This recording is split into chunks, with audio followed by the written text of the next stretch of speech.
We've been conducting this natural experiment in inequality over the last half century. Since the Industrial Revolution began more than 250 years ago, the world has produced enough wealth for every one of its 8 billion people to live comfortably. Yet over 40% live in poverty, with the wealth being held by an increasingly narrow slice of the population. We've been allowing inequality in the developed world to reach the highest levels, at least in a century. And we've been able to learn something about the practical consequences of high levels of inequality. And from that data, what has emerged is a correlation, a suggestive correlation that many people regard as sufficient to show some amount of causation, that when you get these high levels of inequality, you get less growth. My name is Binyamin Appelbaum, and I'm the lead writer on business and economics for the editorial page of the New York Times. And welcome to this podcast produced by the International Monetary Fund. I'm Bruce Edwards. In his recent article in Finance and Development magazine, Binyamin Appelbaum says rising inequality is weighing on growth and straining the fabric of liberal democracy, and he squarely places the blame on distribution. While there has been a surge of interest, especially among younger economists, to study the inequities of distribution, Appelbaum says many economists still have doubts about the importance of it for a number of reasons. So your article is all about how economists have essentially tended to marginalize the distributional issues and focus on things like the financial markets. What do the financial markets reflect, if not the real economy, in your opinion? So I think financial markets are an indicator of the real economy, but they're an imperfect indicator. You can see the difference right now. We've seen equity markets marching up and away, even as the real economy is struggling, in part because the large companies that dominate equity markets are outperforming the economy as a whole during this downturn.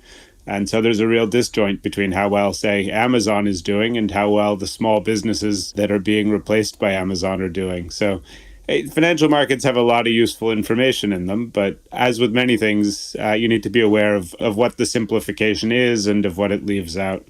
And so economists do have a lot of influence over policy, at least in the more advanced economies. And the distribution of wealth is indeed an economic issue. Why has inequality been allowed to increase to the degree that it has, given all these talented economists we have out there? So I think it's helpful to think of this in sort of two phases. In the first phase, economists really thought of efficiency and equality as being in opposition, that there was a trade-off between maximizing the efficiency of government policy and addressing redistributional concerns. And to the extent that a government was seeking to redress inequality, it was likely to slow the pace of economic growth. And so economists really urged governments to focus on maximizing efficiency, maximizing the growth of the size of the pie, and to postpone or defer questions about the size of the slices. And that was true for much of the, sort of the closing decades of the 20th century and into the 21st century. I think many economists now accept that the relationship between efficiency and equality is more complicated than that if you get high levels of inequality, it can actually weigh on efficiency. But even then, there are still, I think, some pretty strong hesitations about dealing with inequality. And I'll just touch on a couple of them. Mm-hmm. One is that inequality almost inherently involves normative judgments. And economists are just more comfortable when they can, remain on the ground of quantification. And so they don't want to... the hesitation about expressing a normative judgment leads them to exclude it from their analysis. They may tell you that they know it's important, but at the end of the day, the conclusions that they reach, people don't necessarily pay attention to the asterisk. And so I think, part of it is just this unwillingness to get into those weeds. Part of it is sort of a continuing hesitation about their ability to grapple with it productively, what we know about it and what's optimal. And so, you sort of get this convergence of reasons that that have made it hard for a lot of economists to find a way, or to care to find a way, to fully bring distributional considerations into their work. And you talk about how this pursuit of efficiency sort of lies at the very core of a very complicated relationship that economists have with politicians. Why is that? So economics, pretty much by its nature, is about politics. It's an attempt to understand the optimal configuration of public policy. And economists really, it's not like physics where you're trying to understand, sort of the real world. It's a much more practical, by its nature, it's a much more practical science. The old conception of economics is inherently intertwined with politics, I think, is right and still true, even though economics has sort of purified its name to call itself just economics rather than political economics. That's still the nature of what the field is doing. And economists and politicians have this very fraught relationship, right? Economists feel like politicians don't necessarily listen that carefully or implement policies in the way that they might like. They fret that some of their good ideas are left on the table and that others are implemented in imperfect ways. But still, politics remains the medium through which economic insights are translated into useful political realities. And so that tension is constant for economists. And some of them take, the approach of sort of saying, oh, those damn politicians, we're just going to, retreat to the Ivy Tower and figure out what works, and they can decide what they want to do with it. And some of them actively engage with politicians and try to educate and convince them. And some of them become politicians and policymakers and try to, go into the engine room and actually operate the machinery of government. And whichever road you take, there are going to be frustrations. Yeah, and meanwhile, you have politicians that are looking for one-handed economists. Absolutely, yeah, and you get the image, the famous image of a politician as someone who's, sort of looking for the answer in the limited circle of light where they think it should be, and ignoring anything that falls outside of that area. Mm. And you also speak of diversity or the lack thereof in the field of economics and the consequences of that. I think this is a big issue. Economics historically has been dominated by white European men or European and American men. And this, this has a real, I think it's hard to avoid the conclusion that economics might be in a different place if it had been a more diverse field. Because some of this tendency to set aside distributional issues, to discount their importance, or to sort of say, okay, it's important, but it's hard, and we don't know how to grapple with it, and we're going to leave it for later. It's a lot easier to do those things if you're coming from a place where, the distributional issues aren't your issues. And frankly, the victims of distributional issues have tended to be minorities and lower income people who are disproportionately minorities. And that's a group that is not well represented in the halls of economic academia or in, the economics community.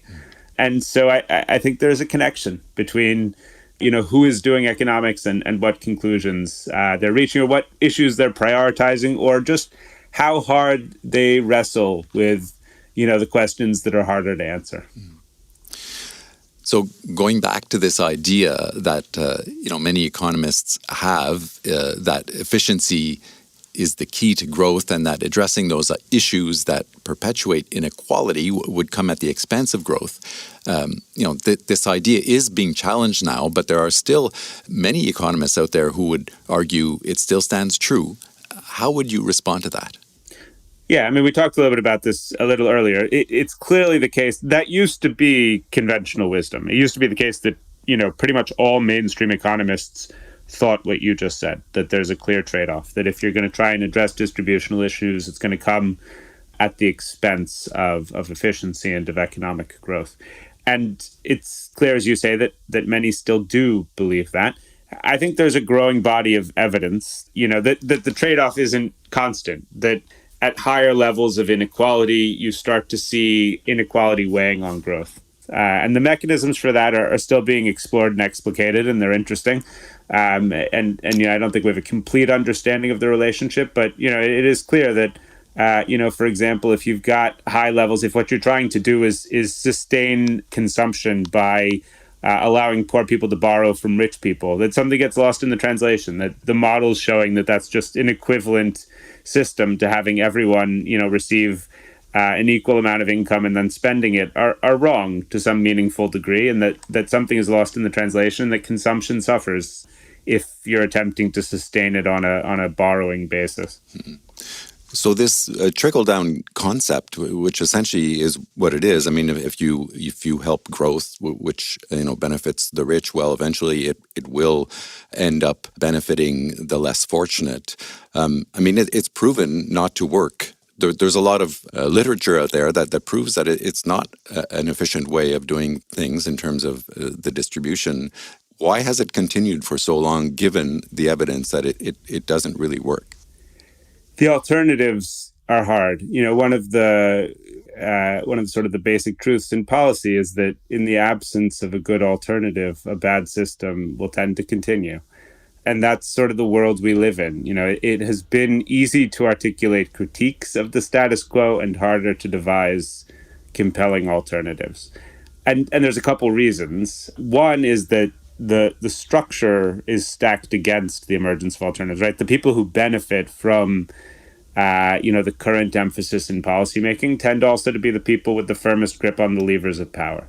And so, our democracies have struggled to implement policies that frankly are less beneficial to the rich and powerful, at least in the short term. And, here in the United States, certainly we have a system that provides an outsized role for, the wealthy to get what they want. So that's one issue. A second issue, again, is that the language of economics has been so successful in dominating public policy debates that it has become the language in which we make these choices to the exclusion of other sort of modes of thinking. And because economics is uncomfortable with some of these normative issues and with things that can't be counted and with, some of these broader questions, they've tended to be excluded from public debates. What you get is a phenomenon where economists will say, okay, yes, it may be true that, to take the example of sort of the costs and benefits of trade, it may be true that people experience loss as more painful than gain, right? It may be true that it's really not equivalent to say that this person's going to gain $1 from this trade deal and that person's going to lose $1. That may look on paper like it's, net neutral, but the reality is that loss is more painful and people have loss aversion and would rather, if you ask a society whether they'd like that deal, the answer is going to be no, because the people who are losing are going to feel more negative about it than the people who are gaining are going to feel positive about it. That's the type of thing that economics has a lot of trouble integrating into its model of trade deals.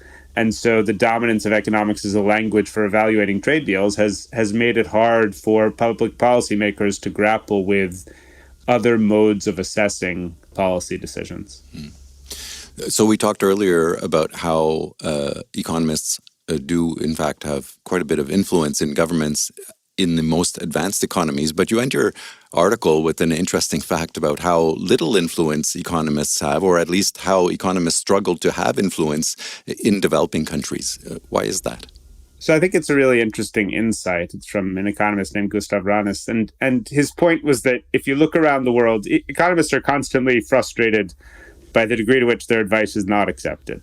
Understandably, if you think you understand how something works, if you think you can make it work better, and people won't listen to you, you're trying to figure out why that is. And in many developing nations, economists have had this frustrating experience of being unable to convince policymakers to do what they regard as obviously necessary to increase economic growth in those countries. And Ranis's point was basically, good for whom? He said, economists have it backward. They've basically argued that you need to focus on making the pie as big as possible, and then you can worry about the size of the pieces, and then you can worry about, the idea that growth would produce democracy, the idea that if you could drive societies toward prosperity, they would naturally become more permissive, more inclusive, more democratic.